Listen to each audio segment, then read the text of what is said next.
Assalamualaikum warahmatullahi wabarakatuh. Alhamdulillahirrahmanirrahim. Wassalatu wassalamu ala asyrafil anbiya'i wal mursalin wa ala alihi wasallam ajma'in. Amma ba'du. Puji dan syukur kita sama-sama panjatkan kehadirat Allah Subhanahu wa taala yang senantiasa melimpahkan rahmat, taufik, hidayah serta pada kita semua sehingga pada pagi hari ini kita bisa bertemu berkumpul dalam belajar walaupun dengan virtual asynchron melalui channel YouTube ya. Mudah-mudahan pertemuan kita hari ini dapat membawa berkah serta diberikan selalu kemudahan ilmu, mencari ilmu yang bisa bermanfaat untuk seluruh alam ini. Kemudian sholawat serta salam juga semoga tetap tercurahkan di kita Habibah Nabiana Muhammad Sallallahu Alaihi Wasallam pada keluarga, sahabat, serta seluruh umatnya yang selalu taat patuh terhadap ajaran. Mudah-mudahan juga termasuk kita di antaranya. Baik adik-adik mahasiswa dan mahasiswi kelas jauh STAI 11 April Sumedang, selamat kembali. Kemudian pada pembahasan hari ini tadinya kita akan belajar offline kembali di ruang kelas, tetapi karena ada kepentingan yang memang tidak bisa dihindarkan, jadi kita melaksanakannya ya atau dari. Tetapi walaupun demikian, mudah-mudahan tidak mengurangi rasa, kemudian juga substansi dari capaian pembelajaran yang ingin disampaikan, sehingga pada hari ini Anda tetap bisa menyimak dan memahami, pelajari tentang apa yang pembahasan yang akan disampaikan.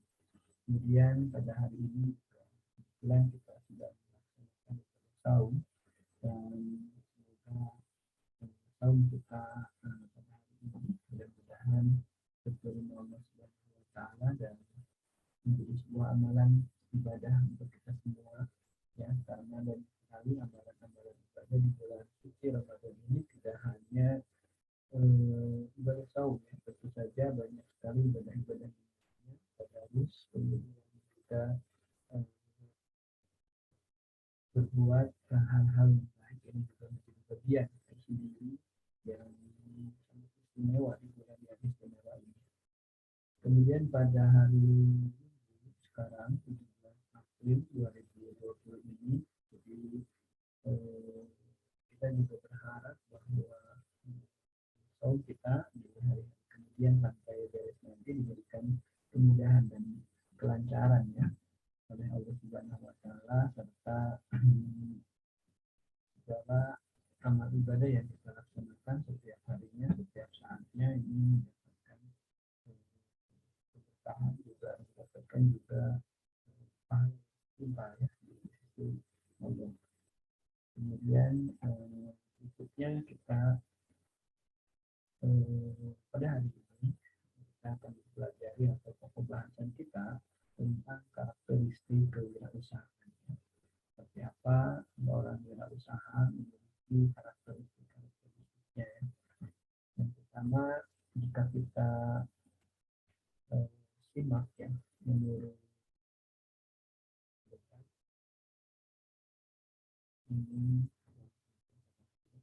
nah dalam Charles bahwa entrepreneur itu setidaknya memiliki ada 4 unsur pokok ya.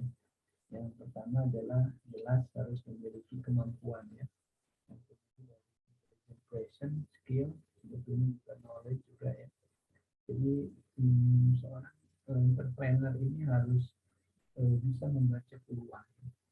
Seperti yang kemarin saya sampaikan bahwa bagi orang lain mungkin menjadi sebut saja ya, katakanlah orang menyebutnya berguna, tidak bermanfaat atau bahkan sampah. Tetapi bagi seorang entrepreneur, mereka selalu membaca peluang bahwa hal tersebut bukanlah merupakan hal-hal yang tidak berguna. Apalagi jika kita bicara hakikat, yang tidak ada satu benda, tidak ada satu makhluk pun yang diciptakan di dunia ini yang tidak berguna. Pasti semua punya manfaat dan gunanya. Nah, berdasarkan itu juga seorang entrepreneur selalu bisa membaca peluang bahwa dari permasalahan orang lain, dari permasalahan yang ada, dari ketidakmanfaatan yang ada, mereka mampu gitu ya, seorang entrepreneur mampu mengolah bahwa ini menjadi sebuah opportunity yang baik gitu ya. Dan mereka selalu kreatif dengan kemampuan yang mereka miliki merubah apa yang tidak bermanfaat, apa yang menjadi problem orang, problem dunia ini menjadi sebuah opportunity gitu. Misalkan dalam sebuah kasus kemarin kita contohkan bahwa di dunia ini atau banyak orang terutama yang bekerja kemudian mahasiswa juga yang pada terutama ini di kota-kota besar ya, pada saat dikelilingi kemacetan seluruh jalan ya, terutama di jam-jam sibuk seperti jam 7, jam 8, kemudian pulang sore ini luar biasa macetnya. Sementara mereka harus mengejar waktu karena ada schedule meeting lah, ada schedule briefing dan schedule yang memang tidak bisa ditinggalkan dengan klien. Yang tentu saja ini akan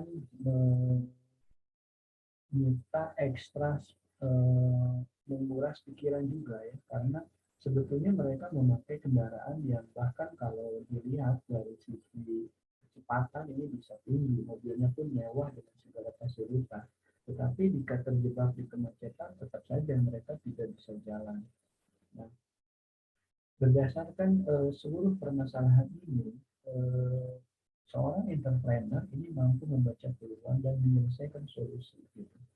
Salah satunya misalkan dengan platform yang namanya Gojek, ya. Kemudian kesini berkembang ada Grab dan lain sebagainya. Jadi hanya dengan sekedar aplikasi yang ada di HP Anda cukup diam di rumah menunggu nanti apa yang Anda pesankan akan datang, gitu kan. Kemudian Anda diantar dengan setidaknya akan lebih menjadi solusi daripada naik mobil karena sifatnya Gojek tadi kan bisa apa ya, nyalip di tengah-tengah kemacetan itu, bahkan tidak sedikit untuk Grab atau Gojek yang punya pengalaman memiliki jalan-jalan pintas gitu ya, itu kalaupun tidak sekarang kan sudah ada Google Map ya, sehingga mereka atau permasalahan kesulitan dalam mengatur waktu di saat pergi ke kantor, ke kampus, kemudian ke sekolah ini terselesaikan gitu ya, walaupun memang masih ada sedikit hal-hal kendala, apalagi kalau hujan, kalau panas, nah ini juga masih tetap ya. Tetapi paling tidak apa yang menjadi masalah utama tadi di pengaturan waktu yang selalu kesiangan ke kantor ini bisa terselesaikan. Sudah barang tentu masalah-masalah kayak lapar, kemudian juga ingin sekolah, di situ butuh buku, butuh seragam, kemudian butuh makan minum. Nah ini juga jelas ya. Di situ ada kebutuhan, di mana kebutuhan itu jika seorang entrepreneur membaca, menyelesaikan dan melayani semua kebutuhan yang ada, ini adalah potensi ekonomi, potensi bisnis, dan inilah yang harus dimiliki oleh seorang entrepreneur. Jadi selalu bisa membaca peluang, bahkan sekalipun buat orang masalah, buat mereka itu adalah opportunity, selalu opportunity, selalu bisa membaca peluang. Nah, sekarang apa permasalahan? Banyak sekali, misalkan banyak orang yang apalagi kan apa ya, jumlah penduduk di dunia ini semakin banyak ya, kemudian juga orang kan juga semakin banyak, dan harapan pertama saat orang itu menikah adalah menginginkan sebuah rumah, kemudian kendaraan. Nah, jika kita mampu membaca peluang, kemudian kita pun peluang di sini tidak hanya kebutuhan, ya, tetapi kita pun mengamati tentang kompetitor yang masih belum banyak, gitu. Karena dalam bisnis bagus jika mampu membaca peluang dan di situ belum hadir usaha yang berhubungan dengan peluang tadi. Artinya kita menjadi yang pertama di situ dan kita enak di situ ya karena menyelesaikan solusi orang, memberikan kemanfaatan bagi orang atas usaha yang kita miliki itu kita yang pertama dan ini akan memungkinkan kita mendapatkan keuntungan yang besar gitu, karena tidak ada kompetitor sama sekali. Kalaupun sudah muncul kompetitor, kita kan circle produk kita ini ada 4 ya, masa introduction, masa perkenalan. Biasanya produk itu pertama kali kita launching, kita produksi, tentu saja produk yang kita produk harus berdasarkan market oriented, artinya harus berdasar kepada kebutuhan dan keinginan para masyarakat atau konsumen gitu ya, entah itu berangkat dari permasalahan maupun berangkat dari kebutuhan gitu. Nah, kemudian itu dikenalkan, orang tahu, nah kita pasti ada di fase grow ya, pertumbuhan. Kemudian kalau memang masih bagus, walaupun ada datang pengekor ya, menjadi kompetitor bagi kita tetap tumbuh, grow, dan disitulah akan terjadi kedewasaan. Artinya produk yang kita miliki di situ dewasa. Orang menghantam produk kita dengan pesaing-pesaing, misalnya dengan harga murah, dengan memasukkan imitasi produk kita gitu kan untuk menghantam kita, tetap saja kita masih yang terbaik gitu. Nah itu ada di fase kedewasaan. Nah jika kita tidak mampu mempertahankan maka akan masuk di fase keempat, yaitu decline, kemunduran ya, penurunan gitu ya. Nah, tidak sedikit perusahaan-perusahaan yang sudah bagus itu sekarang hanya tinggal nama saja produknya ya, seperti itu. Nah, tipe orang entrepreneur itu kalaupun harus decline itu fase grow sama kedewasaannya itu lama gitu ya, puluhan tahun, sehingga dia sudah meraup keuntungan yang sudah luar biasa banyak gitu ya. Itu kemampuan intelligent question dan skill yang selalu salah satunya bisa membaca peluang. Kemudian berinovasi. Salah satu saat usaha kita sudah mampu membaca peluang, kemudian produk kita tadi dikenal orang, bahkan sudah tumbuh dengan sendirinya, ya banyak konsumen yang percaya kepada produk kita, kemudian mau membelinya, itu kita jangan salah, kita harus selalu berinovasi. Ya. Nah, itu sedikit karena kita lihat bahwa produk Toyota saja ya, misalkan Kijang saja ya, dulu Kijang. Nah, setiap 2 tahun sekali itu selalu ada perubahan hasil inovasi, entah itu ada kelebihan di power steering, kemudian di aksesoris dalam, kemudian di suspensi atau yang lainnya. Karena untuk supaya agak beda, ya, berinovasi, supaya orang tidak jenuh juga ya, dan bahkan bisa menghantam kompetitor. Jadi kompetitor yang mau menghajar produk kita sudah ada lagi. Biasanya mereka berinovasi 2 tahun sekali, termasuk kendaraan motor juga ya. Misalkan apa ya, Vario misalkan, dulu Vario dari 100 cc misalkan ke 125 ke 150 gitu kan.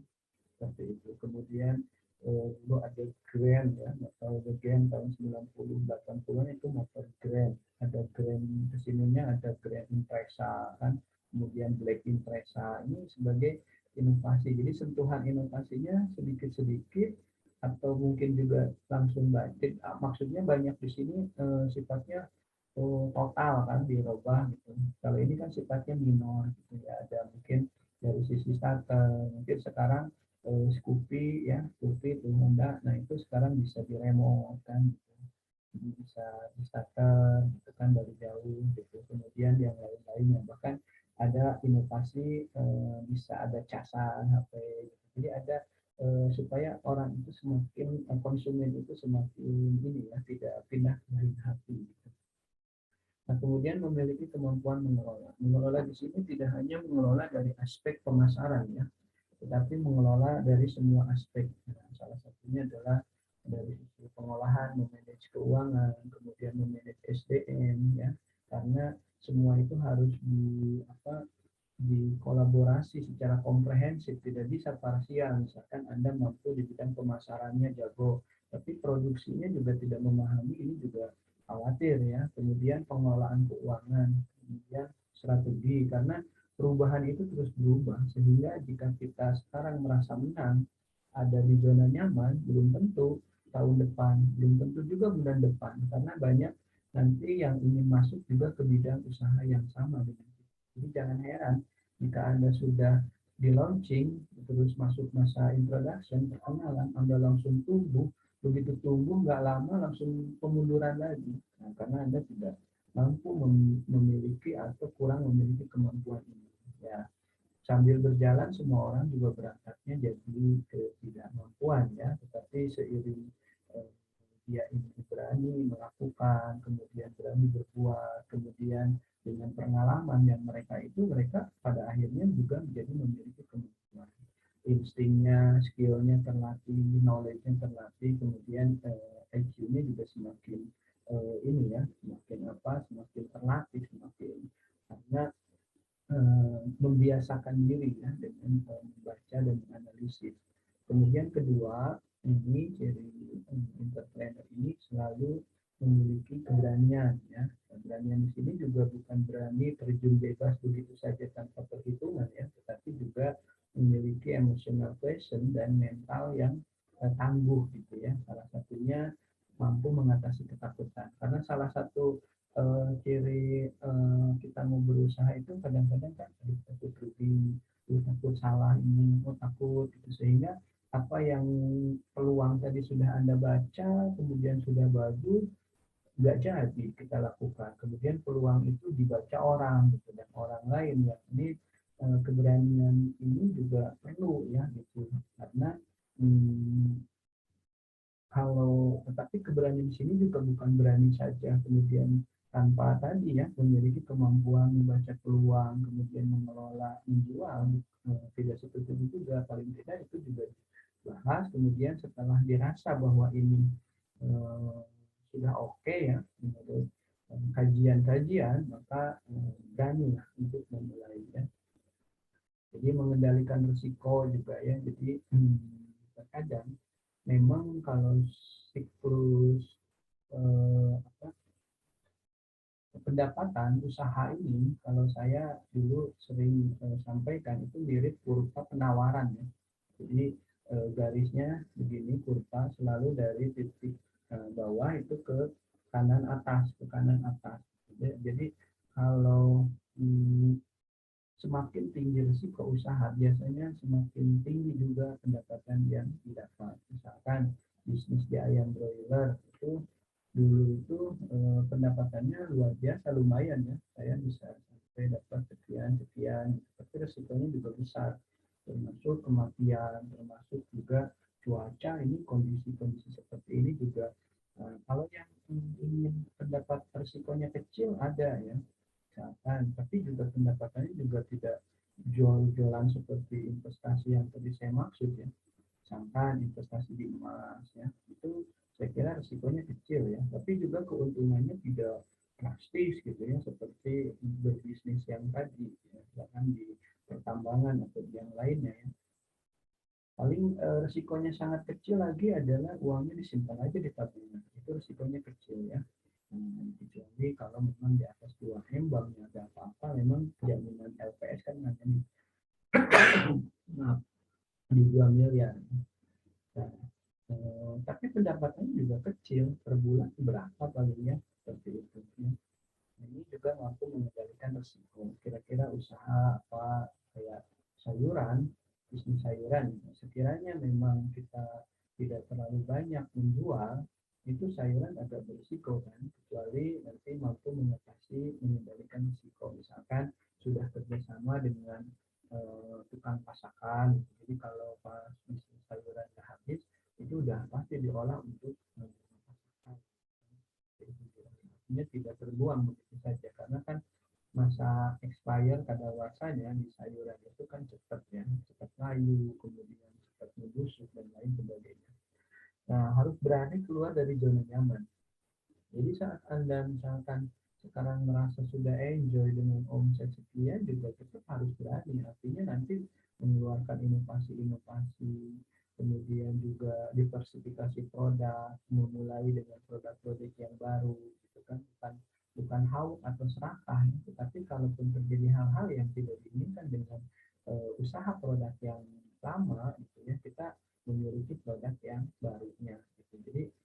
harus selalu, kalau sudah nyaman juga jangan terlalu enjoy dan jangan terlalu lama dengan kenyamanan itu ya.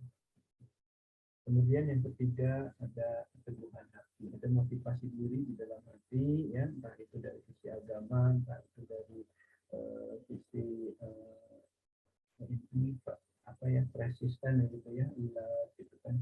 Nah, apalagi kalau ada kalimat ini ya yang merupakan power of mind gitu, kekuatan akan pikiran bahwa saya juga bisa, orang-orang lain bisa, kenapa saya juga bisa. Bukan berarti angkuh, tapi sebagai motivasi, kalau orang lain bisa, kenapa saya juga tidak. Tapi bukan berarti angkuh. Itu kalau angkuh kan tanpa terhitung. Kalau ini terus belajar gitu. Orang lain bisa, masa saya juga nggak bisa, sambil belajar gitu, apa yang dilakukan orang lain. Nah, ini determinasi teguh dalam keyakinannya. Jadi dia kuat dalam keinginan untuk menjadi seorang wirausaha. Nah, yang keempat tentu saja harus kreativitas ya. Tadi dari mampu membaca peluang dan selalu mencari peluang dari pengalaman. Jadi kreatif, tadi ya, rajin, ulat, ini bagian-bagian dari karakteristik ada wirausaha ya. Kalau tidak rajin, tidak kreatif ya tidak mungkin, karena kalau kita lihat hampir semua para pengusaha yang berhasil itu rata-rata kreatif. Kreatif bahkan yang tadinya kata orang sampah saja ya, mereka mampu mengolah gitu ya menjadi sebuah peluang dan bahkan jadi emas seperti itu. Misalkan dulu ada bekas kopi saja ya, bekas bungkus kopi itu kan sampah, dibuang bahkan dibakar. Tapi bagi mereka yang kreatif, punya kemampuan pelatihan di bidang operasional, mampu ternyata menjadi taplak meja, kemudian menjadi tas yang cantik, kemudian menjadi tas laptop dan lain sebagainya. Banyak sekali yang mereka perbuat. Dan saya rasa dari bahan baku itu menjadi tidak harus selalu bermodal besar ya, bahkan kita ambilin dan kita pungut dari beberapa warung kopi saja itu sudah banyak, karena ternyata oleh warung kopi juga itu dibuang bahkan mau dibakar. Nah, kita kerjasama untuk dikumpulkan dan kita sebut saja membawa dan mengolah, ini juga menjadi sebuah kesempatan ya, opportunity untuk menjadi sebuah nilai ekonomi yang tinggi gitu. Dan banyak hal lainnya juga yang bisa dilakukan oleh seorang entrepreneur. Bahkan Edison ini mengatakan bahwa ada 3 pokok utama yang harus dimiliki, yang gitu ya. Satunya kenal diri, percaya diri. Jadi kenal diri kita ini kemampuannya sampai di mana, kemudian menurut kita yakin bahwa kita mampu untuk melakukan itu. Nah, itu sudah mengenal diri. Kemudian akan muncul percaya diri dan nanti akan melakukan hal-hal untuk menawarkan diri tentang kompetensi dan keahlian serta produk yang dihasilkan oleh kita. Ya masing-masing beda-beda, tidak harus sama gitu ya. Misalnya seorang dosen memiliki kemampuan bahwa dia itu public speaking bagus, kemudian apa yang dia miliki ilmunya ingin berbagi juga dengan yang lain gitu, dan mereka sudah kenal diri mereka, percaya diri, kemudian melakukan hal untuk menawarkan menjadi seorang motivator, misalkan trainer, mungkin jadi dosen, mungkin jadi guru dan lain sebagainya. Gitu. Untuk seorang yang memang memahami di bidang bahwa pengenalan dirinya bahwa mereka itu sangat bagus sekali dalam misalkan bidang pertanian, terutama di pengolahan bibit misalkan, mereka mampu menciptakan, melakukan penelitian bibit padi misalnya yang biasanya panen 3 bulan, sekarang bisa 2 bulan bisa panen misalkan. Nah, merasa bahwa memahami dengan kemampuannya, kemudian percaya diri, dan ini tidak bisa dilakukan untuk kemanfaatan diri sendiri, ini berbagi dengan lain, maka bisa melakukan penawaran bahwa dia menjadi trainer dalam diklat-diklat di bidang pertanian dengan para petani. Dan luar biasa ya, selain kompensasi uang itu ada jariah ilmu yang bermanfaat, hasil temuan-temuan yang mereka lakukan itu untuk seorang profesi riset misalkan ya. Dan banyak lagi ya, riset pertanian tadi ya. Dan banyak lagi saya kira yang menjadi 3 pokok utama yang dimiliki oleh diri kita. Tentu saja tidak harus sama kita mencontoh orang lain. Apa yang ada di diri kita, karena Anda yang mengenal diri kita. Karena Anda yang memahami tentang kemampuan membuat kue-kue, misalnya. Silakan. Cuma memang harus dipahami, jika kita membuat kue, walaupun enak dan bagus, Anda kenal diri, harus memahami juga apa yang dibutuhkan kalau kita mau paham market oriented gitu ya. Jadi orientasi pasar butuh apa gitu. Kalau memang tidak butuh, ya Anda harus belajar membuat produk yang lain gitu ya, yang dibutuhkan gitu. Tapi saya rasa kalau Anda mengenal diri dan diri Anda bahwa Anda itu senang dan memiliki hobi di bidang itu, mau buat yang model lain juga saya kira pasti bisa ya, seperti itu. Kemudian, nah ini jadi entrepreneur itu merupakan suatu kemampuan yang ada di diri setiap orang ya, untuk mengelola sesuatu yang ada pada diri kita untuk dimanfaatkan. Jadi ada kemampuan mengajar, ada kemampuan mengolah sesuatu menjadi bermanfaat, menjadi nilai yang lebih, ada value added, ya, ada nilai lebih. Misalkan bungkus kopi yang tadinya hanya fungsinya untuk membungkus kopi supaya tidak berinteraksi dengan udara dan lainnya supaya tetap awet, maka berubah nilai tambahnya menjadi sebuah bahan baku yang dijadikan untuk membuat tas misalkan. Nah, itu memiliki nilai tambah fungsi dari, jadi value added itu nilai fungsi guna yang melampaui dari fungsi utamanya gitu. Seperti itu. Misalkan kita punya sound system gitu ya, speaker sebut saja, itu fungsinya hanya untuk mendengarkan musik misalnya. Tetapi begitu Anda ini menjadi YouTuber misalkan, Anda gunakan juga itu menjadi sebuah sarana mengedit YouTube tadi baik dalam suara, kemudian mengisi suara dan lain sebagainya. Nah, ini memiliki nilai tambah gitu ya. Jadi memiliki nilai yang lebih dari fungsi utamanya. Ada nilai value added. Nah, jika kita sudah mampu memanfaatkan itu, kemudian mampu menghasilkan taraf hidup kita dalam arti kompensasi dan menambah income, itulah entrepreneur. Jadi kemampuan untuk mengelola sesuatu yang ada pada diri kita, misalkan Anda pintar sekali nih dalam memotivasi orang, konseling dan lain sebagainya. Nah, kemudian dimanfaatkan dan ditingkatkan lebih optimal, bahkan orang jadi mengambil Anda, bahkan dapat terima bayaran. Nah, ini sebuah entrepreneur. Cuma biasanya bagaimana nih yang dikelola itu bisa menghasilkan. Ada juga yang orientasinya meningkatkan taraf hidup, misalkan ingin kompensasi, tapi baru belajar tentang pengelolaannya, yaitu sah-sah saja. Yang penting semua yang Anda miliki dan sudah kemampuan itu dalam mengelola bidang apapun, kemudian mampu dimanfaatkan dan ditingkatkan oleh Anda, bahkan orang banyak yang butuh dengan kemampuan tersebut ya, maka nanti ujung-ujungnya akan berbayar kan, karena banyak orang yang butuh tapi masih sedikit orang yang mampu itu ya, sekedar ngomong uang transport dan kemudian uang insentif, tapi intinya dibayar. Jadi mampu meningkatkan taraf hidup kita. Bahkan ada sendiri yang memasang tarifnya, karena ada biaya yang harus dibayar kayak transport dan lain sebagainya. Seperti itu.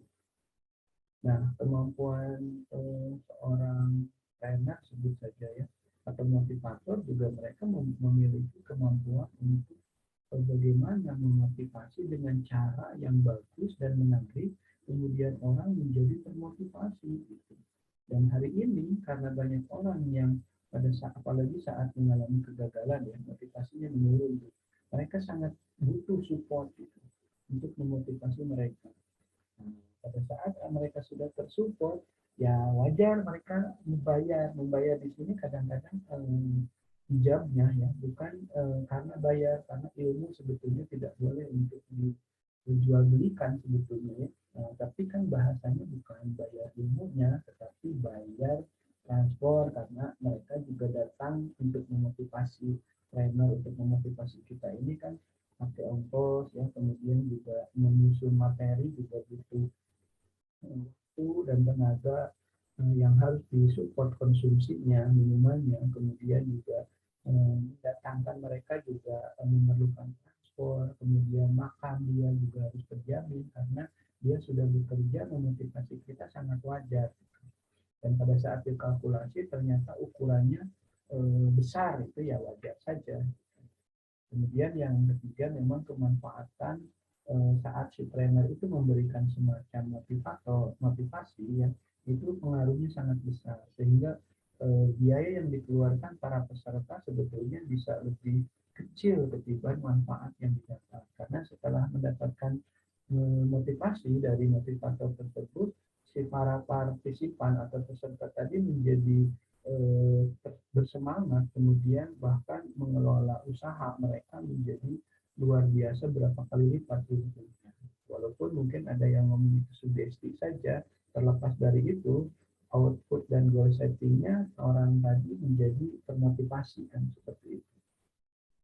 Nah ini hal-hal yang harus dimiliki oleh seorang entrepreneur, salah satunya pengetahuan ya. Jadi harus paham dengan apa yang sedang digelutinya. Kemudian kemampuan, skill, pengalaman juga ya. Makanya pada saat kita tadi takut, kapan juga kita memiliki pengalaman.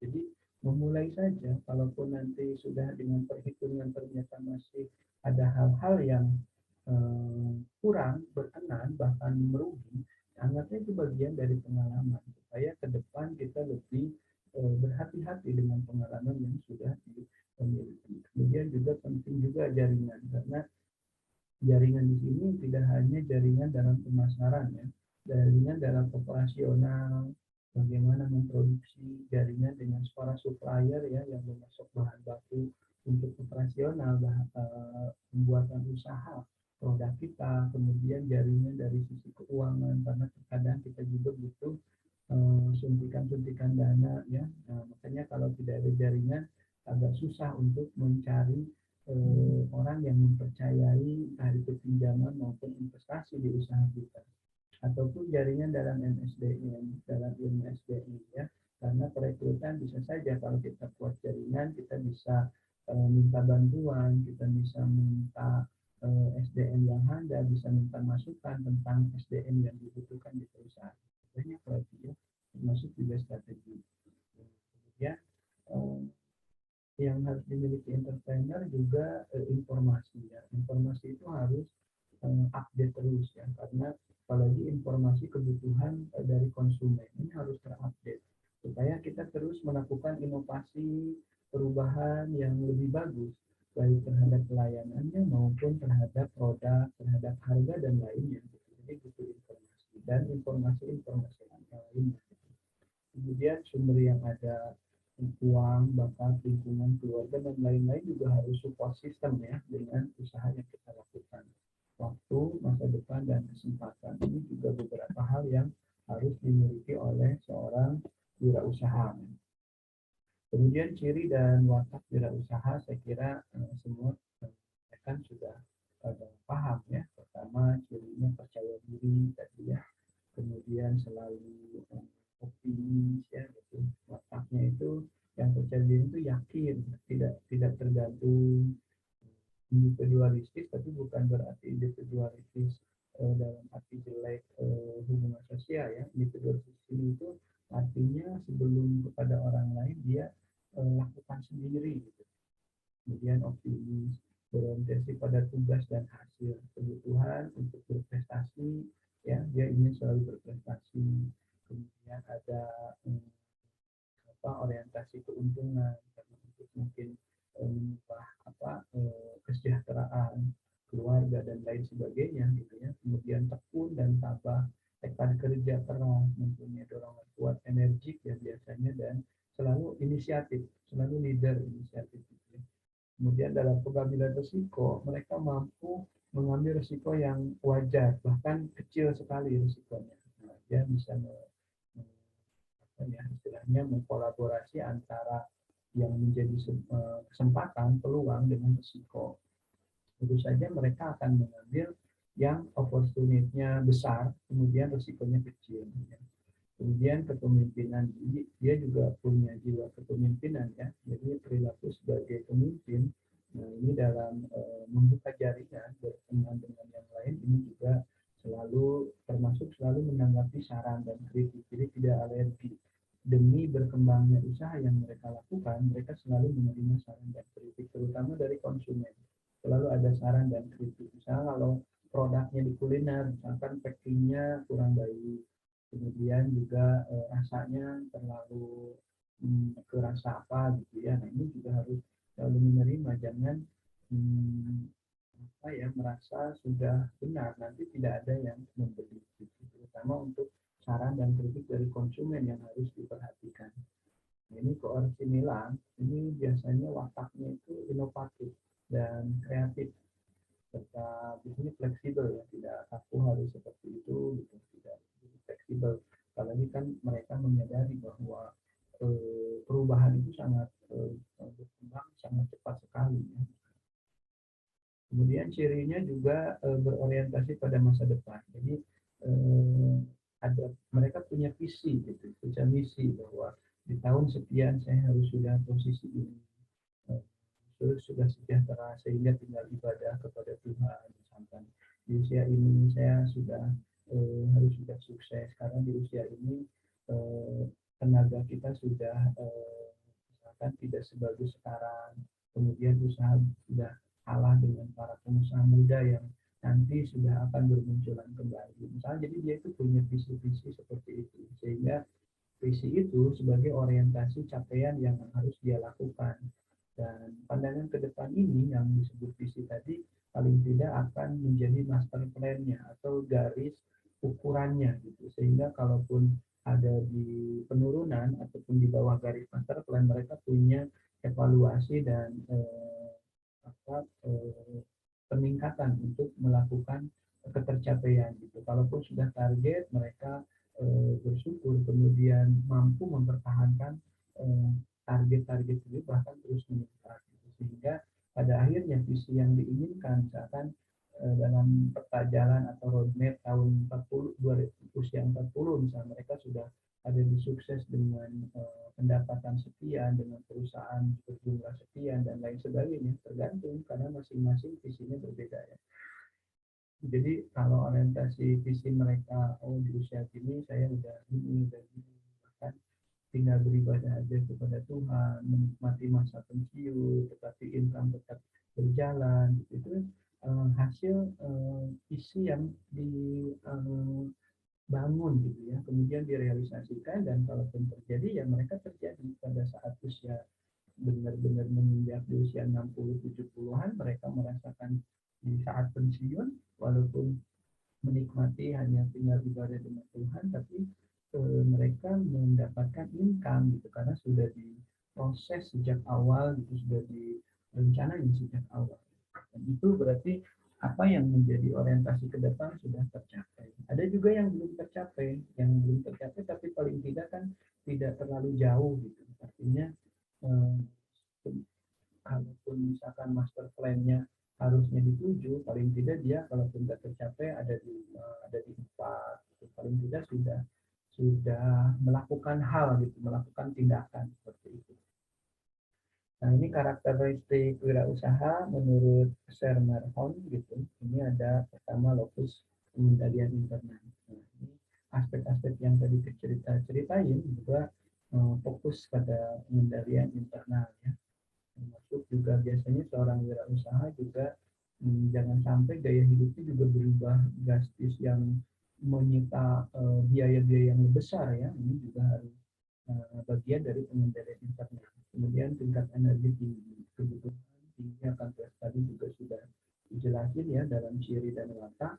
Kemudian toleransi terhadap ambiguitas tinggi. Jadi saat terjadi ambigu, mereka itu tidak lantas mengambil wah ini ambigu, tapi mereka lebih toleransi dulu, lebih berhusnudon kalau dalam syariah.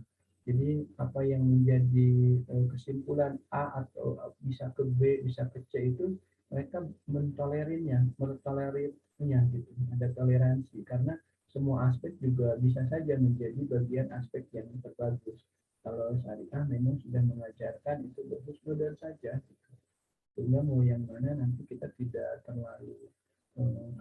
pusing, dan kalaupun terjadi hal-hal ya karena sudah toleran ya biasanya tidak terjadi permasalahan ya. Kemudian kepercayaan diri ini tadi sudah beberapa kali kita sampaikan, berorientasi pada action, jadi jangan hanya planning terus gitu. Itu juga tidak baik ya, jadi coba dieksekusi kemudian dilaksanakan gitu ya, nanti sesuai dengan apa yang sudah direncanakan.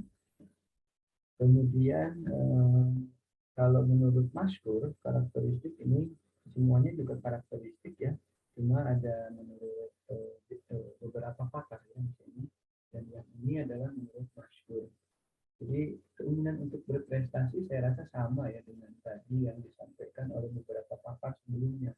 Kemudian keinginan untuk bertanggung jawab ini juga saya kira tidak jauh berbeda. Preferensi pada risiko yang menengah bahkan kecil gitu ya, dia tidak terlalu bermain di risiko besar ya. Tidak mau spekulasi. Kemudian persepsi kepada kemungkinan berhasil. Nah ini saya rasa secara substansi sebenarnya sama-sama juga ya. Kemudian rasa untuk umpan balik, aktivitas energi tadi kan sama juga. Orientasi ke masa depan juga sama, sehingga apa yang dikatakan Maskur juga tadi sama seperti para pendapat pakar sebelumnya ya. Keterampilan dalam pengorganisasian, karena dalam pengorganisasian itu kan mesti ada koordinasi, kemudian pelaksanaan, kemudian pengontrolan apa yang direncanai sesuai nggak dalam pelaksanaannya. Kalaupun tidak sesuai, kenapa bisa demikian, kemudian hal apa juga yang harus dilakukan. Itu bagian dari keterampilan dalam pengorganisasian, lebih tepatnya melakukan manajemen perusahaan ya, organisasi. Sikap terhadap uang tadi juga jangan mentang-mentang sudah ada keuntungan, kemudian gaya hidup juga berubah gitu kan. Kalau kata syariah makan Nabi pernah berkata bahwa ya hidup sederhana saja gitu, sewajarnya gitu, apa yang dibeli ya itu karena memang dibutuhkan, bukan apa yang dibeli padahal sudah punya, kemudian apalagi niatnya untuk bergaya gitu ya, itu tidak baik ya. Selain nanti akan memunculkan hal-hal yang tidak diinginkan, itu juga menjadikan kesenjangan bagi orang yang kesulitan, itu kan melihat kitanya nanti jadi senjang, dan bisa jadi muncullah niat-niat negatif lainnya seperti merampok, mencuri kepada orang-orang yang tadi dianggap bergaya tadi ya. Ini tidak demikian ya, sikap terhadap uangnya lebih efisien dan efektif. Jadi hanya membeli barang produk sewajarnya saja yang memang ada kontribusi dan memang mereka butuhkan. Nah, proses kewirausahaan. Proses kewirausahaan secara umum, tahapan kewirausahaan, tahap memulai ya, tahap melaksanakan, kemudian mempertahankan usaha. Nah, tahap memulai di sini nanti ada siklus produk itu ada introduction, tahap memulai, tahap melaksanakan, mudah-mudahan menjadi tumbuh sampai di mempertahankan usaha, menjadi dewasa, pengembangan usaha juga jangan sampai ada di penurunan, di decline. Nah, model proses kewirausahaan ada inovasi, pemicu, pelaksanaan, pertumbuhan. Gitu ya. Ini saya kira hanya ini ya. Nah, ini proses kewirausahaan. Aspek yang perlu diperhatikan dalam melakukan wirausaha, mencari peluang usaha baru atau lama usaha dilakukan, bisa juga ya, dan jenis usaha yang pernah dilakukan juga bisa. Mungkin hari ini berpotensi kembali ya, dan Anda sempat dulu pernah kemudian seperti tinggalkan usaha tersebut dan ternyata ada peluang hari ini juga sangat tepat untuk usaha bisa jadi dilakukan kembali. Kemudian pembiayaan, ini pendanaan juga dan sumber-sumber dana silahkan. Jadi dalam proses wirausaha seluruh aspek manajemen, nah kayak tadi mencari peluang usaha lebih ke manajemen pemasaran, pembiayaan, pendanaan, jumlah dan sumber dana itu lebih ke manajemen keuangan, SDM, tenaga kerja yang dipergunakan, apa Anda rekrut tetangga sebelah saja atau keluar kota yang memiliki kemampuan khusus. Nah ini kaitannya dengan ilmu MSDM. Kepemilikan, peran-peran dalam pelaksanaan usaha, ya, ini bagian dari operasional, organik manajemen operasional berarti di sini.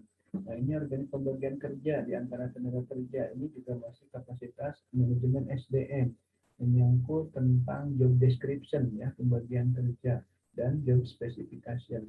Kemudian kepemimpinan, kejujuran, kepemimpinan ya, ada kepemimpinan transformasional, ada kepemimpinan otoriter.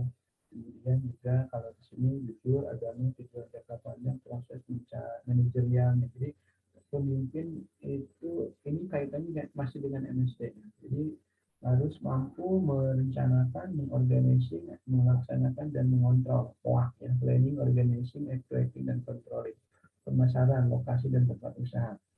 Nah ini nomor 1 dan 7 bagian dari pemasaran. Jadi aspek kewirausahaan dalam melakukan hal-hal wirausaha itu tidak luput dari minimal lima ilmu manajemen, manajemen SDM, manajemen keuangan, pemasaran, manajemen operasional, dan manajemen strategi. Menyangkut strategi, banyak strategi juga strategi menentukan harga jual, strategi misalkan secara keseluruhan, strategi perusahaan, gitu ya. Kemudian faktor-faktor motivasi berwirausaha.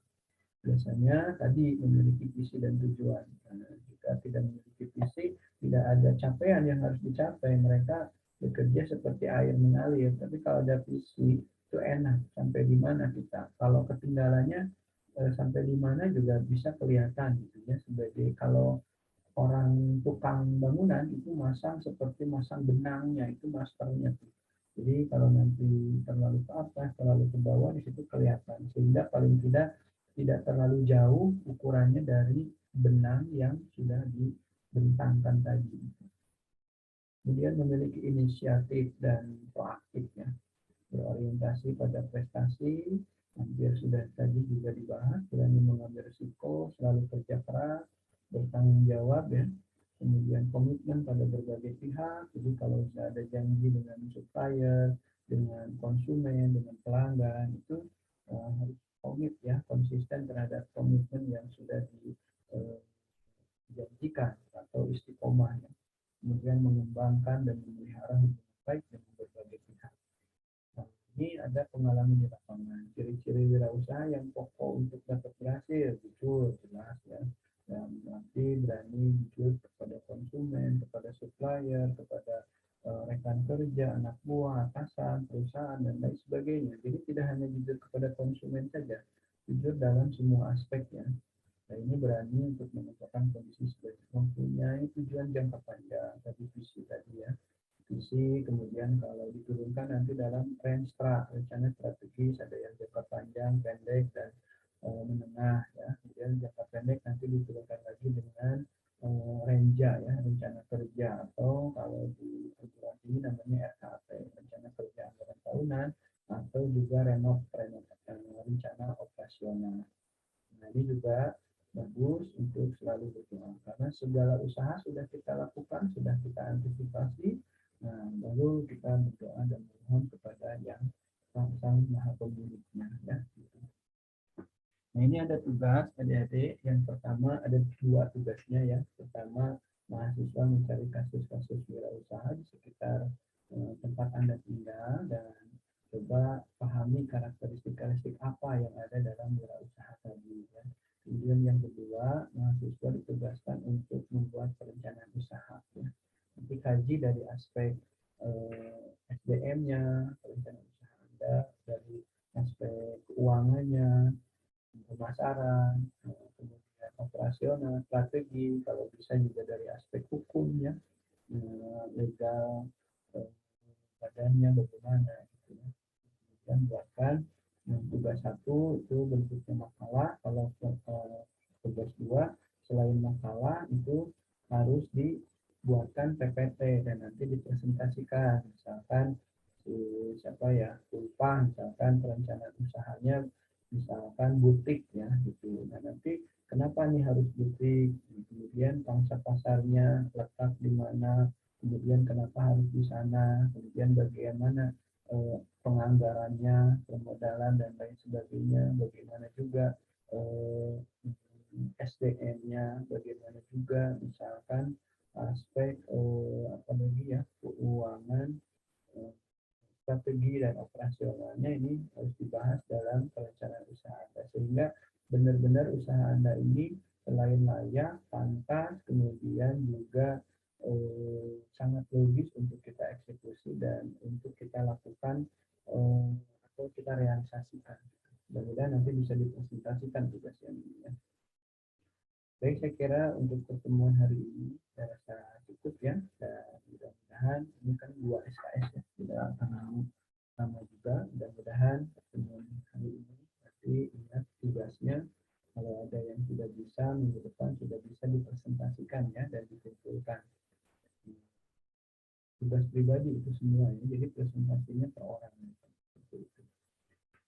Jadi kalau ada hal-hal yang nanti ditanyakan bisa ditanyakan baik itu penugasan maupun yang lainnya di WA group. Dan hari ini saya juga tidak bisa luring ke sana dan kita lakukan secara daring. Dan maaf juga jika pada ini saat penyampaian ada banyak sekali kalimat kata perilaku tindakan yang kurang berkenan, yang salah, yang kemudian juga tidak kurang berkenan dengan hati semuanya. Dan jelas kalaupun ada benar itu barang tentu datang dari Allah. Kalaupun banyak salah itu sudah pasti karena kebodohan sebagai manusia biasa ya, dosa juga. Terima kasih. Bila itu hidayah. Assalamualaikum warahmatullahi wabarakatuh.